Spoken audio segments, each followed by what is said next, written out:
ఈ ఆరాధనా క్రమాన్ని మనం మొదలు పెడదాం.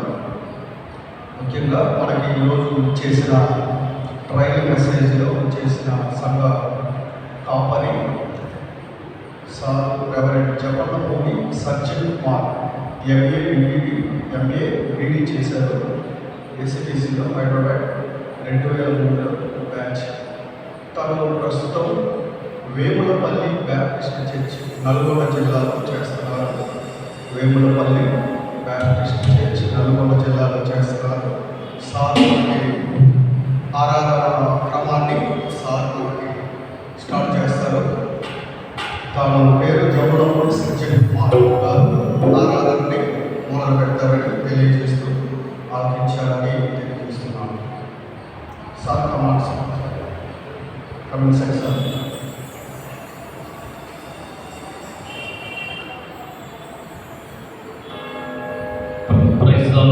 దేవునికి స్తోత్రములు. క్రీస్తునందు ప్రియమైనటువంటి దేవుని సంగమా, ఈ అవకాశం కల్పించిన దేవత దేవునికి స్తుతులు స్తోత్రాలు చెల్లిస్తున్నాను. అలాగే మన సంఘ కమిటీ వారికి, సంఘ సభ్యులందరికీ కూడా, గుడి వచ్చిన మీ అందరికీ కూడా యేసుక్రీస్తునామంలో ప్రత్యేకమైన వందనాలు, శుభములు మీకు తెలియజేస్తా ఉన్నాను. మన ఆరాధన ప్రారంభించుకున్నాం.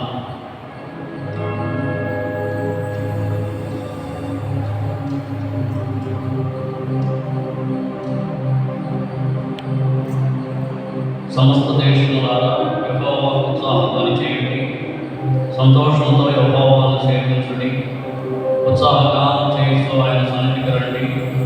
యెహోవాయే దేవుడని తెలుసుకొనుడి. ప్రార్థన చేస్తున్నాం. ప్రేమ కలిగిన మా దేవ, పరిశుద్ధుడు అయిన మా తండ్రి, నీ పరిశుద్ధమైన శ్రేష్టమైన మహోన్నతమైన నామమును బట్టి దేవా నీ వందనాలు, నీ స్తుతులు, నీ స్తోత్రములు చెల్లిస్తున్నాం తండ్రి. గత వారమంతా నీ దైవము క్షేమం కాపాడి సజీవులెక్కలో వచ్చి ఈ ప్రభుదిన నీ పరిశుద్ధ ఆలయంలో చేరి నీ నామమును స్తుతించుకోవడానికి, నిన్ను మహిమపరచుకోవడానికి నీ వల్ల గ్రహించిన ఈ సమయం బట్టి దేవా నీకు వందనాలు, నీకు స్తుతులు, నీకు స్తోత్రములు చెల్లిస్తున్నాం ప్రభా. జరిగే ఈ ఆరాధన మొదటి నుండి చివరి వరకు నీ నామముగాను సంఘమంతటికి కూడా ఆశీర్వాదకరముగాను దీవెనకరంగా ఉన్నట్లు నీవు మా మధ్య ఉండి మా తోడుగా ఉండి నడిపించి సహాయం చేయమని, ఇంకా రావాల్సిన బిడ్డలందరినీ తలపెట్టి ప్రేరేపించి సకాలంలో నీ సన్నిధిలోనికి నడిపించి ఘనత మహిమా ప్రభావం మీకు పొందమని మా ప్రభైన యేసు పరిశుద్ధ నామమున వేడుకుంటున్నాం తండ్రి. ఆమేన్. ప్రియులారా, ఈ సమయంలో మనం ప్రారంభ కీర్తన పాడుకుందాం. ఆంధ్రప్రదేశ్లో కీర్తన నుండి 26వ కీర్తన రండీరు సాగించి పాడుతాము. రక్షణ కొరకు మనం పాట పాడుతాం. ఆంధ్రప్రదేశ్లో కీర్తన నుండి 26వ పాట పాడుతున్నాం. రండీరు సాగించి పాడుతాము. రక్షణ కొరకు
తిరిగి సమయంలో ఉత్తర ప్రదేశంలో వాక్య భాగం చదువుతున్నాం.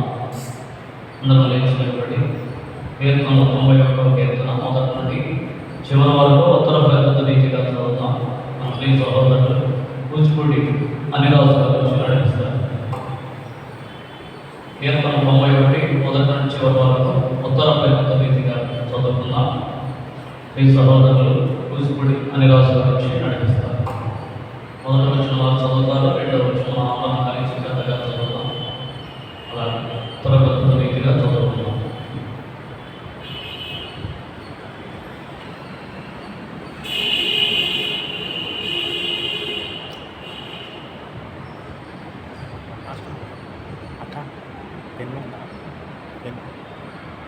పరిశుద్ధ గ్రంథం నుండి 91వ కీర్తన మొదటి నుండి చివరి వరకు ఉత్తర ప్రగతి రీతిగా చదువుతాం. 91వ కీర్తన.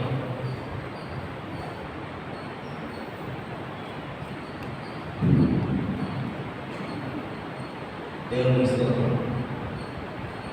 ఈ పరిశుద్ధ ఆదివారంపై ఏర్పాటు చేయబడినటువంటి ఉత్తర ప్రత్యుత్తర భాగంగా 90వ సంకీర్తనలు మొదటి నుంచి చివరి వరకు చదువు.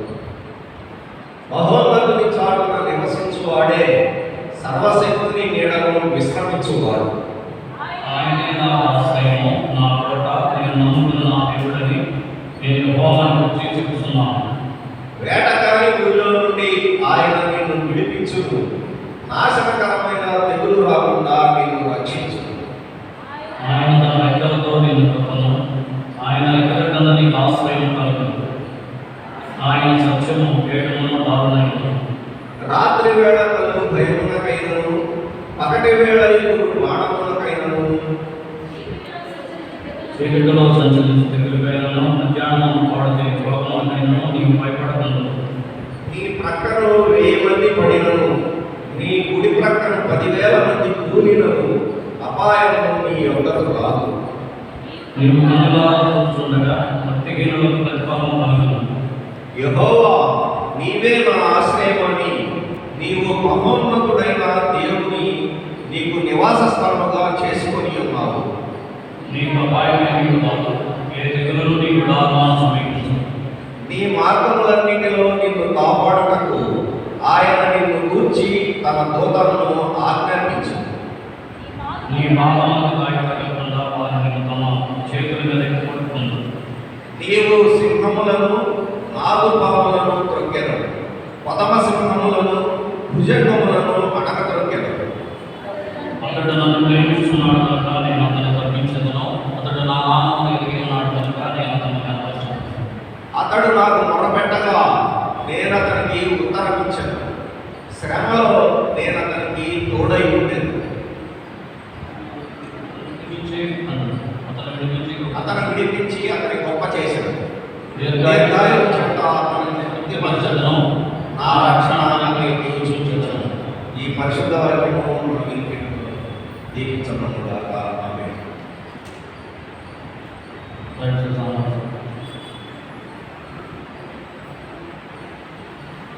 సంగమంతా కలిసి మరొక పాట పాడి దేవుని బయటపరుచుకుందాం. వేరే వారు వచ్చి పాట పాడతారు.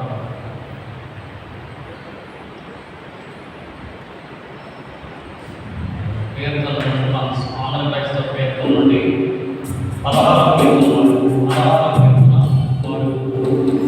ఆంధ్ర క్రైస్తవ కీర్తన నుండి 16వ పాట.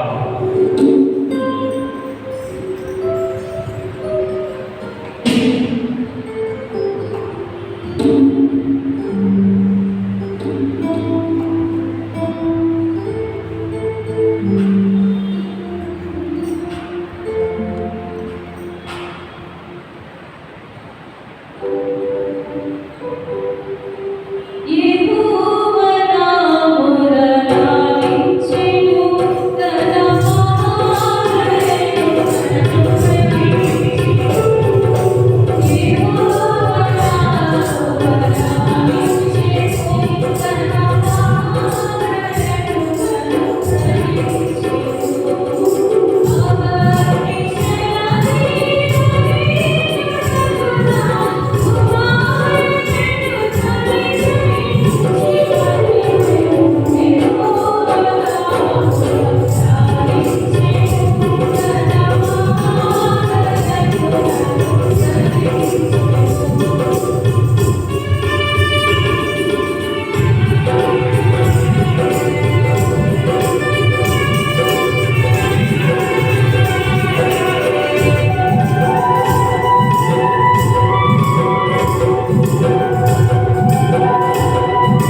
ఈ సమయంలో మనంతా నిలబడి పాపంతో ప్రార్థన చేద్దాం. గత వారం నేను దేవుని సన్నిధిలో మన అపరాధంలో మన పాపంలో క్షమించమని ప్రభువుని వేడుకుంటూ ఆయన మనం క్షమించే రీతిగా పాప క్షమాపణ కొరకు మన పాపం ఒప్పుకొని మనం అందరూ దేవునికి ప్రార్థన చేద్దాం. మీరు అందరూ కూడా మీ మనసులో చేయాలి, ప్రభువుని అడగండి. గత వారం నెలలో మన మాటలో మన క్రియలు మన ఆలోచన మన చూపు దేవునికి వ్యతిరేకంగా పాపంగా ఉన్నాయని ఒప్పుకొని క్షమాపణ కోరినట్టయితే ఆయన క్షమించే దేవుడు కనుక దేవుని సన్నిధిలో మనం పాప ఒప్పుకొని ప్రార్థన చేద్దాం. అందరూ నేర్చుకోబడండి. మీరు కూడా మీ మనసులో దేవునికి ప్రార్థన చేయాలని కోరుతున్నాము. నేను ప్రార్థన చేస్తాను. ప్రేమ కలిగిన మా దేవ, పరిశుద్ధుడైన మా తండ్రి, నీ పరిశుద్ధమైన శ్రేష్టమైన మహోన్నతమైన నామమును బట్టి దేవాని వందనాలు, నీకు స్తుతులు, నీకు స్తోత్రములు చెల్లిస్తున్నాం ప్రభా. గత వారం నెలలన్నింటిలో తండ్రి మా మాటలు అందరూ, మా చూపులు అందరూ, మా ఆలోచన అందరూ, మా క్రియలు అందరూ జరిగిన ప్రతి విధమైన పాపలను క్షమించమని నేను అడుగుతున్నాను తండ్రి. నువ్వు క్షమించే దేవుడు ప్రభా. క్షమించుటకు సిద్ధమైన మనసు అలవాడని చెప్పావు తండ్రి. యేసు రక్తం ప్రతి పాపముల నుండి మిమ్మల్ని పవిత్రకి వచ్చానని సెలవించావు తండ్రి. మీరు మీ పాపలను ఒప్పుకొని విడిచిపెట్టిన ఎడల ఆయన కనికరం పొందుతారని తెలియపరిచావు తండ్రి. మా అపరాధములను క్షమించిన ఆయన, మా దోషాలను క్షమించండి. నీ రక్తంలో కడుగు తండ్రి, నూతన పరుచిన ఆయన మా అపరాధములు నిలుపుకొని అమూల్యమైన రక్తాన్ని చెందించిన గొప్ప దేవుడిగా మాకున్నందుకు నీకు స్తుతులు చెల్లిస్తున్నాం. మేమందరూ నీ సన్నిధిలో నిలబడి నేను వేడుకుంటున్నాం తండ్రి. నువ్వు క్షమించే దేవుడు, కరుణించే దేవుడు, కాపాడే దేవుడు, నీవు కరుణామయుడమని నేను వేడుకుంటున్నాం. మా దోషంలో మా అందరి పాపమును క్షమించి నీ రక్తంలో కడిగి మమ్మల్ని అందరినీ పవిత్రపరచమని మా ప్రభువైన యేసు నామమున వేడుకుంటున్నాం తండ్రి. ఆమేన్. దయచేసి అందరూ కూడా కూర్చున్నాం. ఈ సమయానికి ఏర్పాటు చేయబడిన బైబిల్ పాఠం చదువుకుందాం. మొదటిగా పాత నిబంధన నుండి రాజుల 2వ గ్రంథం 18వ అధ్యాయం 1 నుండి 8వ వచనం వరకు కూచిపూడి భావన గారు వచ్చి చదువుతారండి. దయచేసి గమనించండి. పాత నిబంధన నుండి రాజుల 2వ గ్రంథం 18వ అధ్యాయం 1 నుండి 8వ వచనం వరకు ఉన్న వాక్య భాగంలో మన సహోదరులు కూచిపూడి భావన గారు వచ్చి చదువుతారు. తర్వాత క్రొత్త నిబంధన భాగం నుండి రోమీయులకు రాసిన పత్రిక 3వ అధ్యాయం 22 నుండి 26వ వచనం వరకు ఉన్న వాక్య భాగాన్ని దర్శి మంజుష చిట్టిబాబు గారు తర్వాత చదువుతారు. మొదటిగా రాజుల 2వ గ్రంథం 18వ అధ్యాయం 1 నుండి 8వ వచనం వరకు, 2వ భాగం రోమా 3వ అధ్యాయం 22 నుండి 26 వరకు. నేటి ఆదివారం పరిశుద్ధ గ్రంథం రెండవ భాగంలో 18వ అధ్యాయం 1 నుంచి 8వ వచనాలు. ఇశ్రాయేలు రాజును ఏలా కుమారుడైన హోషేయ ఏలుబడిన 3వ సంవత్సరం నుండి యూదా రాజును ఆహోరు కుమారుడైన హిజ్కియా ఏలనారంభించాడు. అతడు ఏలన ఆరంభించినప్పుడు 25 ఏళ్ల వాడై యెరూషలేమునందు 29 సంవత్సరములు తీరాడు. అతని తల్లి జకర్యా కుమార్తె, ఆమెకు అబీ అని పేరు. తన పితరుడైన దావీదు చేసినట్టు అతడు యెహోవా దృష్టికి పూర్ణముగా నీతిని అనుసరించాడు. ఉన్నత స్థలములను కొట్టివేసి విగ్రహములను పడగొట్టి దేవతా స్తంభములను పడగొట్టి మోషే చేసిన ఇత్తడి సర్పములను చిన్న భిన్నములుగా చేసి దానికి ఇశ్రాయేలీయులు నేను శ్రేష్టము పేరు పెట్టి దానికి ధూపము వేయచ్చు వచ్చి ఉంది. అతడు ఇశ్రాయేలు దేవుడైన యెహోవా అని విశ్వాసం ఉంచినవాడు. అతని తరువాత వచ్చిన యూదా రాజులను అతని పూర్వీకుడైన రాజులను అతనితో సమానుడైన వాడు ఒకడు లేడు. అతడు యెహోవాకు హత్తుకొని ఆయనను వెంబడించుటలో వెనుకతీయక ఆయన మోషేకు ఆజ్ఞాపించిన ఆజ్ఞలన్నింటినీ గైకొనిచున్నాడు. కావున యెహోవా అతనికి తోడుగా ఉండేది. తాను వెళ్ళిన చోటనెల్లా అతడు జయము పొందాడు.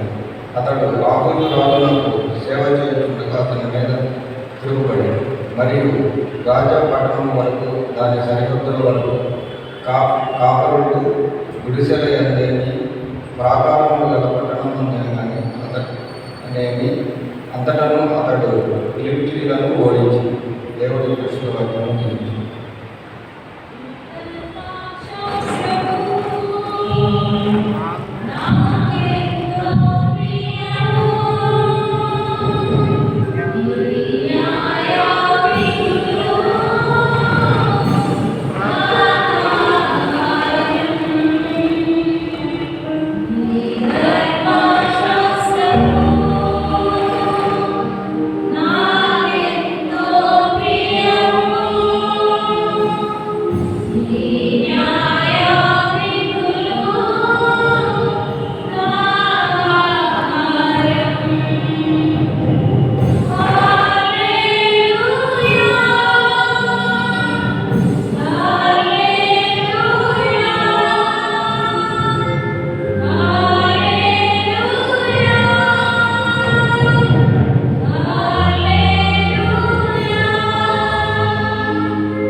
అదేవిధంగా కృతజ్ఞ వందన పాఠం చదువుతారు.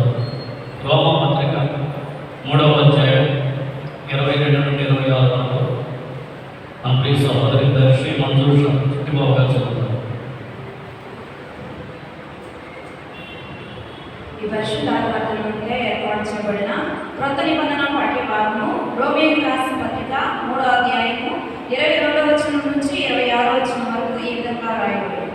అది యేసుక్రీస్తునందరి విశ్వాస మూలమైనదై నమ్మువారి అందరికీ కలుగు దేవుని నీతి అయి ఉన్నది.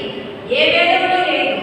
అందరూ పాపము చేసి దేవుడు అనుగ్రహించిన మహిమను పొందలేకపోవచ్చున్నారు. కాబట్టి నమ్మువారు ఆయన కృపచేతనే క్రీస్తు యేసునందరి విమోచనము ద్వారా ఉచితముగా నీతిమంతులకి తీర్చబడుచున్నారు. పూర్వము చేయబడిన పాపములను దేవుడు తన ఓర్పు వలన ఉపేక్షించినందున ఆయన తన నీతిని కనుపరచవలెనని క్రీస్తు యేసు రక్తమునందరి విశ్వాసము ద్వారా ఆయనను కరుణాకరముగా బయలుపరచెను.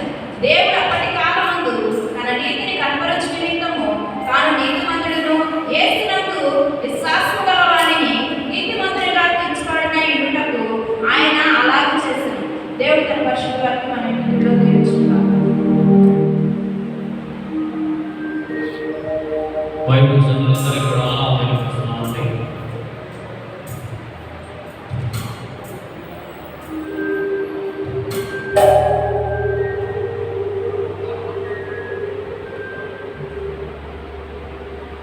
ఎవరైనా ప్రత్యేకమైన పాట పాడాలనుకుంటే ముందుకు వచ్చి పాడవచ్చు.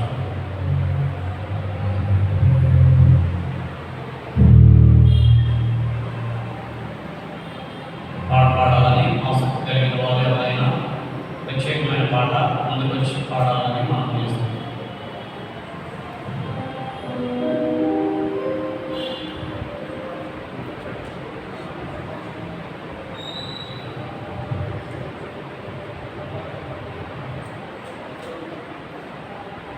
వృద్ధులు కూడి సుహార్చనగా వచ్చి ప్రత్యేక పాట పాడతారు.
మంచి పాట పాడి దేవుని మహిమపరచు.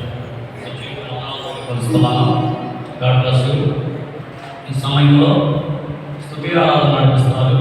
సంఘ యూత్ వారు మరియు ప్రేయర్ వారు వచ్చి ప్రైజ్ వర్షిప్ స్తుతి ఆరాధన నడిపిస్తారు.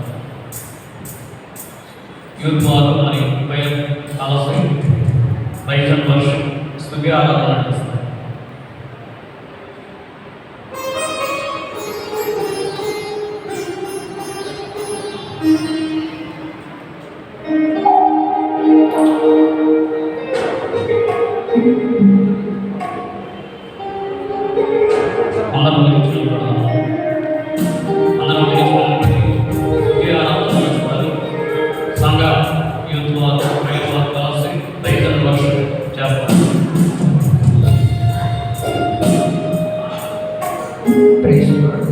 దయచేసి అందరూ లేచి నిలబడినట్లయితే దేవాది దేవుని స్తుతించుకొని ఆరాధించుకునే సమయము ఎవరు మౌనంగా ఉండకుండా ఒక పాట కలిసి దేవుని నామాన్ని స్తుతించి ఆరాధించాల్సిన మనం చేస్తున్నాం.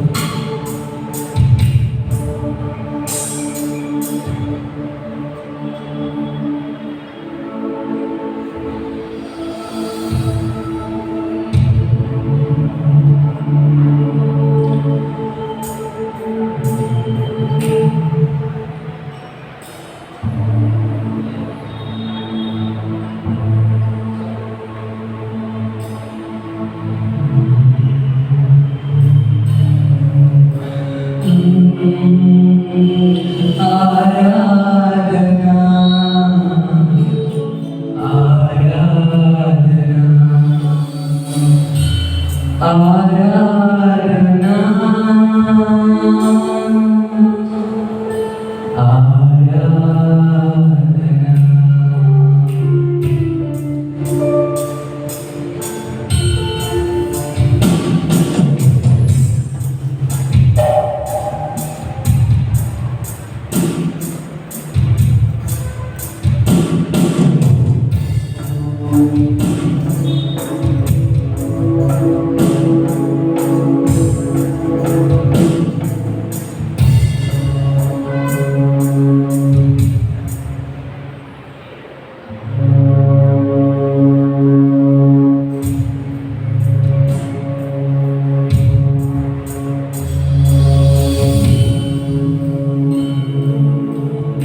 ఇంట్రడక్షన్ మనకి ట్రైల్ మెసేజ్ ఇవ్వడానికి reverend Jawaharlal Sanjay Kumar MA BD చేశారు హైదరాబాద్ ఏసీటీసీలో 2003 సంవత్సరంలో. ప్రస్తుతం వారు బ్యాప్టిస్ట్ చర్చి వేములపల్లి నల్గొండ జిల్లాలో చేస్తున్నారు. వారు ఇంతకు ముందుగా తాడికొండలో 13 సంవత్సరాలు చేశారు. తర్వాత మార్చర్ల బ్యాప్టిస్ట్ చర్చిలో ఒక 3 years చేశారు. తదనంతరం వారు ఇంకా అక్కడే చోట్ల హైదరాబాద్లో కూడా కొన్ని చోట్ల చేసి మళ్ళా ఇప్పుడు వేములపల్లి బ్యాప్టిస్ట్ చర్చ్ నల్గొండ జిల్లాలో చేస్తూ ఉన్నారు. సారు సంజయ్ కుమార్ గారు, ఆయనకి 20 years ఎక్స్పీరియన్స్ ఉన్నది. సారు మన సంఘానికి వచ్చి ఉన్నారు ట్రైల్ మెసేజ్ ఇవ్వడానికి. పాస్టర్ గారు దయచేసి గమనించి ఈ మెసేజ్ సార్కి అప్పచెప్పడం జరుగుతుంది. Thank you sir.